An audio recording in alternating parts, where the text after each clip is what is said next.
Sa ikalimang araw ng impeachment trial ni Vice President Sara Duterte, muling nagsalita ang Vice Presidente at sinabing walang ebidensya ang mga ipinupukol sa kanya.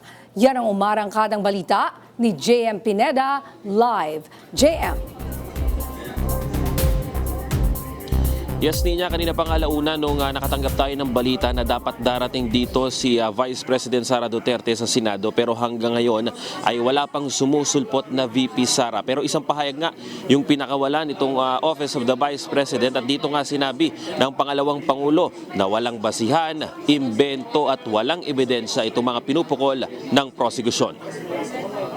In this bloodbath, Tinawag ni VP Sara Duterte na imbento ang lahat ng mga pinupukol sa kanya patungkol sa banta na binitawan niya sa Pangulo, sa asawa nito at sa dating House Speaker. Sa kanyang pahayag, sinabi nitong walang basehan at ebidensya ang mga reklamo laban sa kanya. Dagdag pa nito na ang akusasyon na may inutusan siya na mamamatay tao ay gawa-gawa lang at nagtatanim lang ng baluktot na pruweba ang prosekusyon. Sinasayang lang din daw ang pondo at resources ng pamahalaan sa paggulong ng impeachment trial, sabay sabi na tinatakpan nito ang katotohanan. Iginiit pa ng pangalawang Pangulo na ang impeachment trial ay dapat mabuo na may credible sources at hindi puro alegasyon lang. Ang batas rin daw ay dapat naayon sa tamang ebidensya at hindi nakabase sa kwento-kwento. Nabanggit na kahapon ni Atty. Mark Vinluan na may ilalabas silang patunay na pagtanggi na walang matinding pagbabantang ginawa ang pangalawang Pangulo. Pero ayon kay Defense Spokesperson Atty. Michael Powa na hindi muna sila magbibigay ng detalye patungkol dyan.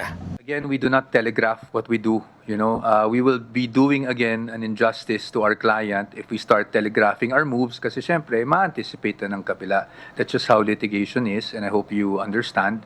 But definitely, the evidence is there, and just wait for our turn. Sinabi pa ni Atty. Powa, kasama daw ito sa kanilang reserve list na ibabato. Hindi rin binanggit ng abogado ang katayuan ng ilalabas silang witness. Samantala, ngayong araw sumalang ulit si NBI Regional Director at dating Cybercrime Division Chief Attorney Jeremy Lotoc sa witness stand. Pagpapatuloy ito sa mga katanungan at pagbasag ng depensa sa mga pinakawalan na testimonya at sa ginawa nitong investigasyon laban sa pangalawang Pangulo. Well, sa atin naman po, ang purpose lang naman talaga ng cross-examination in general is really to test the credibility, di ba?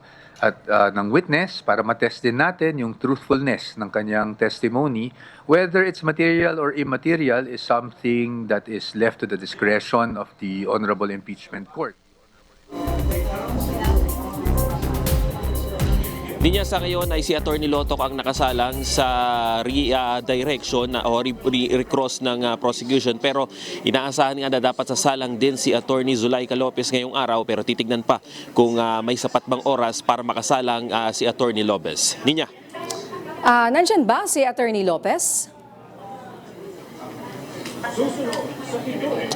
Yes, din niya kaninang mga bandang alas 2 alauna ay nakita rin natin dito sa loob ng Senado si Atty. Zulaika Lopez. Dumating siya dito at nandun lang siya sa holding area, pero hindi natin alam kung ito nga ay kung makakasalang siya ngayong araw. Ninya.